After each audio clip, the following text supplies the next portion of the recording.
নমস্কার, আপনারা দেখছেন গ্লোব টিভি, সবার পাশে সবার সাথে। গ্লোব নিউজ নিয়ে এখন আমি সুপর্ণা রয়েছি আপনাদের সঙ্গে। এক নজরে দেখে নেব আজকের বিশেষ বিশেষ খবর। বর্জ্য দিয়ে রং বেরঙের পোশাক তৈরি।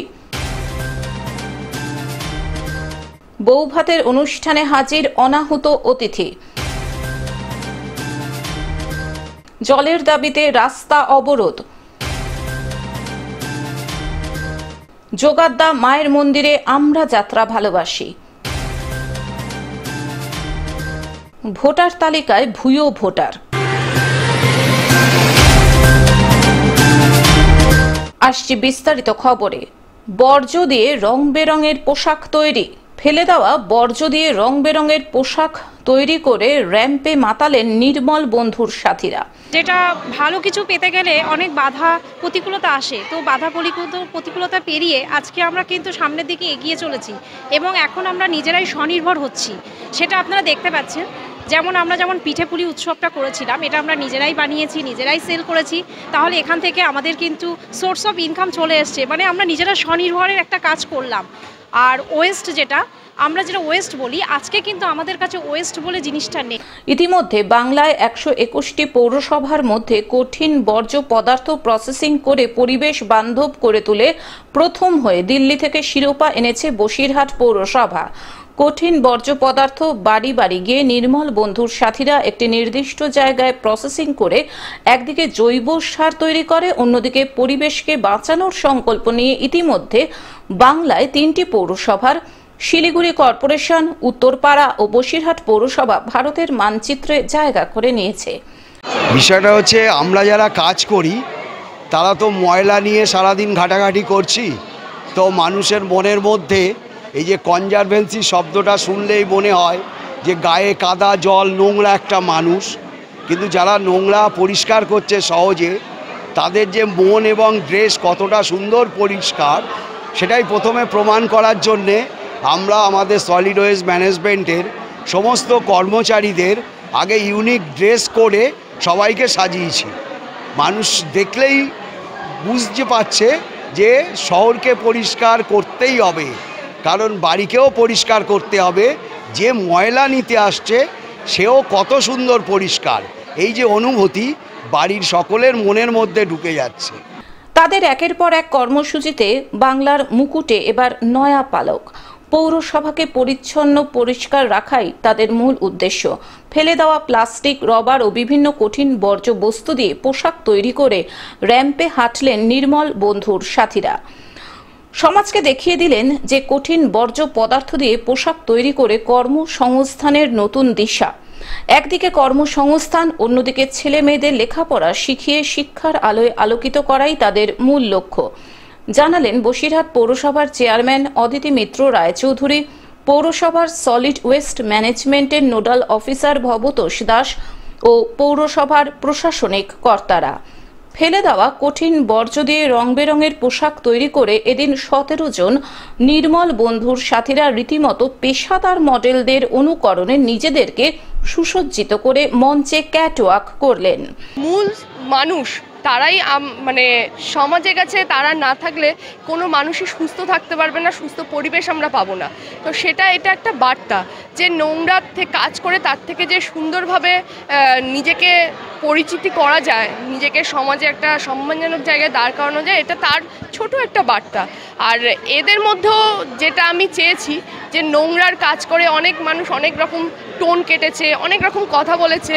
এই মেয়েগুলো বাড়ি বাড়ি নোংরা কালেকশন করতে গিয়ে ময়লা তুলতে এসেছে, ময়লা আলি বলেই ডাকটা পেয়েছে। তো সেই ডাকটা ছাড়াও যে একটা সম্মান থাকতে পারে, এবং ময়লা যারা কালেকশন করে বা যারা এই নোংরা নিয়ে কাজ করছে তারা সমাজের সবার সামনের সারিতে থাকা উচিত। বসিরহাট থেকে শ্যাম বিশ্বাসের রিপোর্ট, গ্লোব নিউজ। বৌভাতের অনুষ্ঠানে হাজির অনাহুত অতিথি। জলপাইগুড়ির 73 মোড় সংলগ্ন পশ্চিম সেবা গ্রামের গায়ত্রী মণ্ডলের বাড়িতে চলছে বৌভাতের অনুষ্ঠানের প্রস্তুতি, কিন্তু তারই মাঝে ঘটল এমন এক ঘটনা যাকে দেখে ডেকোরেশনের কাজ লাটে উঠেছে। হঠাৎ একটি বিশাল আকৃতির সাপ ঢুকে পড়ে প্যান্ডেলের ভেতর। সাপটিকে দেখে ছোটাছুটি শুরু করে দেয় পাড়া প্রতিবেশী সহ প্যান্ডেল কর্মীরা। বিপদ থেকে রক্ষা পেতে তারা যোগাযোগ করে এক স্বেচ্ছাসেবী সংস্থার সাথে। খবর পেয়ে মুহূর্তের মধ্যেই ঘটনাস্থলে পৌঁছে যান সেই স্বেচ্ছাসেবী সংস্থার সভাপতি বিনোদ আগরওয়াল ও সম্পাদক অঙ্কুর দাস। স্বেচ্ছাসেবীরা সাপটাকে উদ্ধার করতেই হাঁফ ছেড়ে বাঁচেন সকলেই। মানে আমার ছেলের কালকে বউ ভাত, তো 2-3 দিন আগে ওরা বিয়ে করছে, কালকে বউ ভাত দিব, তাই এখানে প্যান্ডেলের ভিতরে সাপের খুব অত্যাচার করতেছিল, যার জন্য আমরা লোক মানে ডাইকে ধরাই দিলাম। একটু আতঙ্ক তো ছিল। আতঙ্ক তো ছিলই, বলেন এত বড় সাপ দেখলে কেই না আতঙ্ক হবে। তো এখন তো আতঙ্ক মুক্ত। এখন একটু আতঙ্ক মুক্ত হলাম। কি মনে হচ্ছিল যে বিয়ের অনুষ্ঠানই করা যাবে না, বৌভাত অনুষ্ঠান? হ্যাঁ, ওটা আমরা সবাই ভয় পাইছিলাম যে কি হবে, কাজ করতে পারতেছিলাম আতঙ্ক। এখন আতঙ্কটা থেকে মুক্ত হইলাম। স্বেচ্ছাসেবী সংস্থার সম্পাদক অঙ্কুর দাস জানান, বৌভাতের অনুষ্ঠানের প্যান্ডেল থেকে একটি পূর্ণবয়স্ক দাঁড়ার সাপ উদ্ধার করেছি আমরা। সকলের মধ্যে একটা আতঙ্কের পরিবেশ সৃষ্টি হয়েছিল, সবাইকে আতঙ্ক মুক্ত করতে পেরে ভালো লাগছে। গৃহকর্ত্রী গায়ত্রী মণ্ডল বলেন, প্যান্ডেলের মধ্যে বিশাল আকৃতির সাপ দেখে আমরা খুবই ভয় পেয়ে গেছিলাম। আতঙ্কে প্যান্ডেলের কাজও বন্ধ হয়ে গেছিল। সাপটাকে উদ্ধার করায় আমরা আতঙ্ক মুক্ত হলাম। 73 মোড় পশ্চিম সেবাগ্রাম এলাকায় একটা বাড়িতে বৌভাতের প্রস্তুতি চলছে, বৌভাতে প্যান্ডেল করতেছিল এবং সেই প্যান্ডেলের মাঝখানেই একটা বিশাল বড় দাঁড়ার সাপ দেখতে পায় এবং সাপ দেখলে মানুষের মধ্যে একটা আতঙ্ক কাজ করে। তো দাঁড়ার যে সেটাও মানুষের মধ্যে তারা ভুলবার্তা আছে যে এটা বিষাক্ত, সেক্ষেত্রে একটা আতঙ্কের পরিবেশ তৈরি হয়েছিল। খবর পেয়ে আমরা গ্রিন জলপাইগুড়ি পক্ষ থেকে আমি সম্পাদক অঙ্কুর দাস এবং আমাদের সভাপতি বিনোদ আগরওয়াল ছুটে আসি এবং সাপটাকে উদ্ধার করতে পেরেছি এবং লোকগুলো আতঙ্কমুক্ত হয়েছে, এটা ভালো লাগছে। জলপাইগুড়ি থেকে সায়ন সেনের রিপোর্ট, গ্লোব নিউজ। জলের দাবিতে রাস্তা অবরোধ। তপন ব্লকের বালাপুর অঞ্চলে বালুরঘাট তপন রাজ্য সড়ক অবরোধ করেছে গ্রামবাসীরা। হাঁড়ি কড়াই বালতি নিয়ে জলের দাবিতে রাস্তা অবরোধ।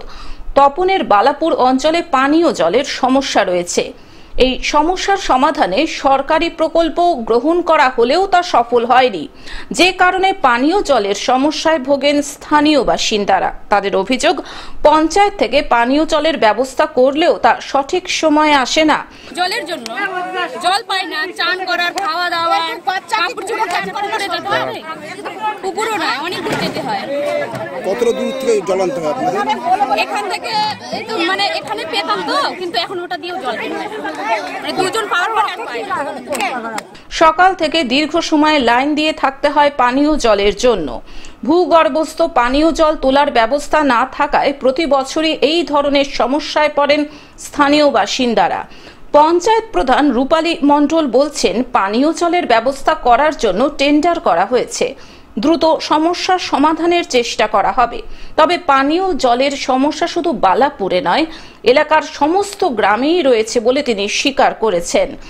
আমাদের টেন্ডার ওপেন হয়ে গেছে, মানে আমরা কাজ ধরছি ওটাকে, আমরা এখন ওটাকে ওপেন করে আমরা কাজটাকে মানে দিব অল্প দিনের মধ্যে। স্থানীয় বাসিন্দারা বলছেন যে দীর্ঘদিন ধরেই এই সমস্যাটা। সে তো এখানে সব জায়গায় সমস্যা, এখানে শুধু বালাপুরে না, সব 17টা সংসদেই সমস্যা। বালুরঘাট থেকে জয়দীপ মৈত্রের রিপোর্ট, গ্লোব নিউজ। যোগাদ্দা মায়ের মন্দিরে আমরা যাত্রা ভালোবাসি। রবিবার আমরা যাত্রা ভালোবাসি গ্রুপের পক্ষ থেকে পূর্ব বর্ধমান জেলার মঙ্গলকোটের ক্ষীরগ্রামে যোগাদ্দা মায়ের মন্দিরে পুজোয় আমরা যাত্রা ভালোবাসি গ্রুপের পক্ষ থেকে দুটি যাত্রার বইয়ের শুভ সূচনা করা হয়। যাত্রা বইয়ের নাম হল ভিখারি ঈশ্বর ও নটি বিনোদিনী। এই অনুষ্ঠানে উপস্থিত ছিলেন আমরা যাত্রা ভালোবাসি গ্রুপের সভাপতি মৃন্ময় চক্রবর্তী, বিশিষ্ট যাত্রা শিল্পী সুকান্ত চৌধুরী, কাটোয়া ইউনিটের সভাপতি রমা প্রসাদ ভট্টাচার্য, মন্তেশ্বর ইউনিটের সভাপতি আফসার আলী শাহ, উজ্জ্বল চৌধুরী সহ অন্যান্যরা। এই গ্রুপের পক্ষ থেকে ক্ষীরগ্রামের বেশ কিছু দুস্থ মানুষের হাতে নতুন বস্ত্র তুলে দেওয়া হয়। এই রকম উদ্যোগকে সাধুবাদ জানিয়েছেন সকলেই। তরফ থেকে আমার কাছে একটা আবেদন রেখেছে, সেখানে যারা দুস্থ শিল্পী আছে, বহু শিল্পী আছে গুণী এবং দুস্থ, তারা শিল্পী ভাতা পাওয়ার যোগ্য এবং তারা যাতে ভাতা পায় তার জন্য একটা আবেদন রেখেছে। আমি ওনাদেরকে বলেছি ঠিক আছে, আমি আমাদের তরফ থেকে যতটা সম্ভব হবে সরকারের কাছে আবেদন পৌঁছে দেবো শিল্পী ভাতার জন্য, যখন আবার ভাতা শুরু হবে। কারণ মমতা বন্দ্যোপাধ্যায় তো শিল্পী ভাতা দেন, প্রত্যেক যে গ্রামীণ শিল্পকে যাতে বাঁচিয়ে রাখা হয়, উজ্জীবিত হয়, তার জন্য উনি পাশে থাকেন এবং আমার বিশ্বাস এই যাত্রার শিল্পীদের পাশেও উনি পূর্ব বর্ধমান থেকে রাহুল রায়ের রিপোর্ট, গ্লোব নিউজ। ভোটার তালিকায় ভুয়ো ভোটার। মুখ্যমন্ত্রীর নির্দেশে এলাকায় এলাকায় ভোটার তালিকা খতিয়ে দেখতে গিয়ে এবার তৃণমূলের জেলা পরিষদ সদস্যের জালে ভুয়ো ভোটার। একই গ্রামের ভোটার তালিকায় প্রায় 9 থেকে 10 জন বিহারের ভোটার, যাদের বিহারের ভোটার তালিকাতেও নাম আছে, আবার বাংলার ভোটার তালিকাতেও নাম আছে। যে অভিযোগ সামনে আসতেই চাঞ্চল্য ছড়িয়েছে। কিভাবে দুই রাজ্যের ভোটার তালিকায় নাম উঠেছে তা নিয়ে উঠেছে প্রশ্ন। ভুয়ো ভোটার, আপনার মালসাবাদে যে ভুয়ো ভোটার পাওয়া গেছে, সরকারটা কার? সরকারটা হচ্ছে তৃণমূল গভর্নমেন্টের, এবং ধরেছে কি আবার তৃণমূলেরই। তাহলে যে এলো এটা ইনকোয়ারি করলো, বিহারে পাওয়া গেল অথচ এখানেও পাওয়া গেল। এলোর বিরুদ্ধে, আমার মতে এলোর বিরুদ্ধে সর্বপ্রথম ইনকোয়ারি করা দরকার। এ সমস্ত এলো হচ্ছে তৃণমূলের চামচা।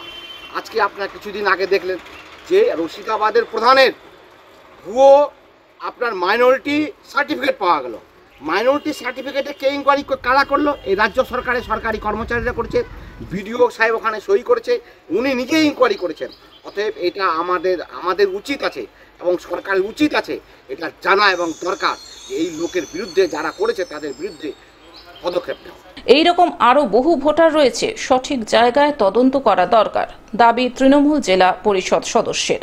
জানানো হয়েছে প্রশাসনকেও। অন্যদিকে এই ঘটনাকে নাটক বলে কটাক্ষ বিরোধীদের। মালদা জেলার হরিশ্চন্দ্রপুর 2 নম্বর ব্লকের সুলতাননগর গ্রাম পঞ্চায়েতের অন্তর্গত বাংলা বিহার সীমান্তবর্তী মালসাবাদ এলাকা। মুখ্যমন্ত্রীর নির্দেশে এলাকায় এলাকায় ভোটার তালিকা খতিয়ে দেখতে গিয়ে এদিন সেখানে যান স্থানীয় জেলা পরিষদ সদস্য বুলবুল খান। সেখানে গিয়ে তালিকা খতিয়ে দেখতে গিয়ে তিনি জানতে পারেন প্রায় 9 জন বিহারের ভোটার রয়েছে সেই বুথের ভোটার তালিকায়, যাদের আবার বিহারের ভোটার তালিকাতেও নাম রয়েছে। তারপর তিনি বিষয়টি প্রশাসনকে জানান। বুলবুল বাবুর দাবি, এরকম আরো বিহারের ভোটার ঢুকে আছে এখানকার তালিকায়, সঠিকভাবে খতিয়ে দেখলে সেটা পাওয়া যাবে। আজ কোথায় এসেছিলেন আপনি? আজকে আমি এসেছিলাম মালসাবাদ বুথে, আমাদের বিহার সংলগ্ন এরিয়া মালসাবাদ বুথে এসেছিলাম। তো আমরা কিছু বিহারের, আমি কিছু খবর পেয়েছিলাম কি কিছু লোকজন আমাদের বিহারের বেঙ্গলেও ভোট দিচ্ছেন, আর কি বিহারেও আছেন, তিনি বিহারে হয়ে বেঙ্গলেও আবার ভোট দিচ্ছেন। ভোটার তালিকার মধ্যে 2টো জায়গা নাম আছে। তো আমি বিহারের ভোট তালিকা জোগাড় করি, সেখানে এখন মিলিয়ে দেখলাম, আমি খুব শর্ট টাইমে মিলিয়ে দেখেছিলাম এখানে 5-7-8 জন নাম কিন্তু অলরেডি আমি কিন্তু পেয়ে গেলাম। সেটা আমি বিএলও সাহেবকে দেখিয়ে দিলাম, আমি আরও প্রশাসনের সঙ্গে ব্যবস্থা করব। মুখ্যমন্ত্রীর নির্দেশের পর সেটা তাদের মাথায় এসেছে, আর এটা বিজেপি করছে বলেও অভিযোগ। যদিও এই ঘটনা নিয়ে বিরোধীদের দাবি, এদের এখানকার ভোটার তালিকায় তৃণমূল ঢুকিয়েছে। ভোটের সময় তারা তৃণমূলকে ভোট দিতে যায়, এখন সবটাই নাটক করছে। শুধু বিহার নয়, বাংলাদেশের ভোটারও আছে। সমগ্র ঘটনা নিয়ে শুরু হয়েছে রাজনৈতিক তরজা। এখন জানেন আপনার টিএমসিরা নাটক শুরু করেছে। নাটক কি, যারা ভোটার লিস্টের নাম আছে তারা বাংলাদেশিও আছে এবং বিহারের বাসিন্দাও আছে। আজকে আমাদের এলাকাতে যারা বেঙ্গলের পার্শ্ববর্তী এলাকাতে বসবাস করছে, প্রত্যেককে টিএমসির টাকার বিনিময়ে নাম তুলে দিয়েছে এখানে বেঙ্গলে, এবং তাদেরকে ভোটার হিসাবে তৈরি করে রেখেছে। আজকে ওরা বিহারের বাসিন্দা, ওখানে ওদের সব কিছু আছে, কিন্তু আবার বেঙ্গলে ওদের ভোটার লিস্টের নাম আছে। এটা কিভাবে সম্ভব হয়? ওরা আবার তৃণমূলের ক্যাডার হিসাবে কাজ করছে, তৃণমূলের হয়ে কাজ করছে, এবং বুথে ওরা লড়ছে, এবং বুথে ওরা সহযোগিতা করছে, এবং ভোট দিতে বাধাও দিচ্ছে। আজকে ওরা হচ্ছে মানে এখন মানে কি বলে, খেলার নাম যেটা বাবাজি হয় সেটা পড়েছে এখন। এই জন্য ভোটার লিস্ট সংশোধনের জন্য ওরা নেমেছে। একজন বিহারের বাসিন্দা কিভাবে এখন বেঙ্গলের ভোটার হয়ে যায়? মালদা থেকে অভিষেক দাসের রিপোর্ট, গ্লোব নিউজ। টেলিভিশন ছাড়াও গ্লোব টিভি এখন সমস্ত সমাজ মাধ্যমে উপলব্ধ। বিস্তারিত জানতে ফোন করুন আমাদের টোল ফ্রি নম্বর 1800891974 এছাড়াও লগ ইন করতে পারেন আমাদের ওয়েবসাইট www.globetv.in। এখনকার মতন গ্লোব নিউজ এই পর্যন্তই। দেখতে থাকুন গ্লোব টিভি, সবার পাশে সবার সাথে। নমস্কার।